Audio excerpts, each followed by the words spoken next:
മലയാളത്തിന്റെ പ്രിയ നടൻ മോഹൻലാൽ ചില ശാരീരിക അസ്വസ്ഥതകളെ തുടർന്ന് ആശുപത്രിയിൽ ചികിത്സ തേടിയ വിവരം ആരാധകരെ ആശങ്കയിൽ ആക്കിയതാണ്.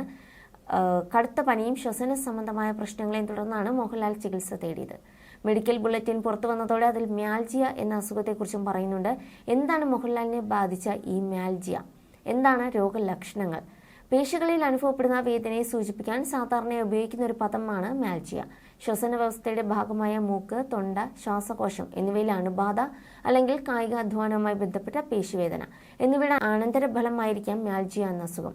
പരുക്കുകൾ, സമ്മർദ്ദം, അലർജികൾ, രോഗങ്ങൾ, മരുന്നുകളോടോ വാക്സിനേഷനോടോ ഉള്ള പ്രതികരണം മ്യാൽജിയയ്ക്ക് കാരണമാകാം. അണുബാധ മൂലമല്ലെങ്കിൽ മ്യാൽജിയ പനിയോ വിറയലോ ഉണ്ടാക്കും. സന്ധിവേദന അല്ലെങ്കിൽ കടുത്ത ക്ഷീണം പോലുള്ള ലക്ഷണങ്ങൾക്കും ഇത് കാരണമാകും. വേദന കാരണം വിഷാദം, അമിത ക്ഷീണം എന്നിവ സാധാരണയായി അനുഭവപ്പെടുന്ന ലക്ഷണങ്ങളാണ്. വ്യായാമം പോലുള്ള കഠിനമായ ശാരീരിക പ്രവർത്തനങ്ങളിൽ ഏർപ്പെട്ടിരിക്കുന്ന ആളുകളിൽ മ്യാൽജിയ കണ്ടുവരുന്നുണ്ട്. അതേസമയം കൊച്ചിയിലെ അമൃത ആശുപത്രിയിലെ പരിശോധനകൾക്ക് ശേഷം മോഹൻലാൽ വീട്ടിലേക്ക് മടങ്ങി. ഇപ്പോൾ പൂർണ്ണ വിശ്രമത്തിലാണ്. ആശുപത്രി അധികൃതരാണ് നടന്റെ അസുഖ വിവരം പുറത്തുവിട്ടത്.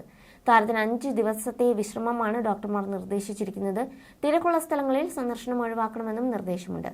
മോഹൻലാൽ സുഖം പ്രാപിച്ചു വരുന്നതായും ആശുപത്രിയിൽ നിന്നുള്ള മെഡിക്കൽ ബുള്ളറ്റിൽ ചേർത്തിരുന്നു. ഈ ഒരു വാർത്ത പുറത്തു വന്നതിന് പിന്നാലെ പ്രാർത്ഥനയോടെ തന്നെയായിരുന്നു ആരാധകരും. തങ്ങളുടെ പ്രിയ താരത്തിനൊന്നും സംഭവിക്കരുതേ എന്ന പ്രാർത്ഥന. അതേസമയം മോഹൻലാൽ ആദ്യമായി സംവിധാനം ചെയ്യുന്ന ബറോസ് എന്ന ചിത്രത്തിന്റെ റിലീസ് തീയതി മാറ്റിവെച്ചു. മോഹൻലാൽ തന്നെയാണ് ഇക്കാര്യം നേരത്തെ അറിയിച്ചത്. ബറോസ് ഒക്ടോബർ 3-നാകും തിയേറ്ററിൽ എത്തുക. നേരത്തെ സെപ്റ്റംബർ 12-ന് ചിത്രം റിലീസ് ചെയ്യുമെന്നാണ് അറിയിച്ചിരുന്നത്.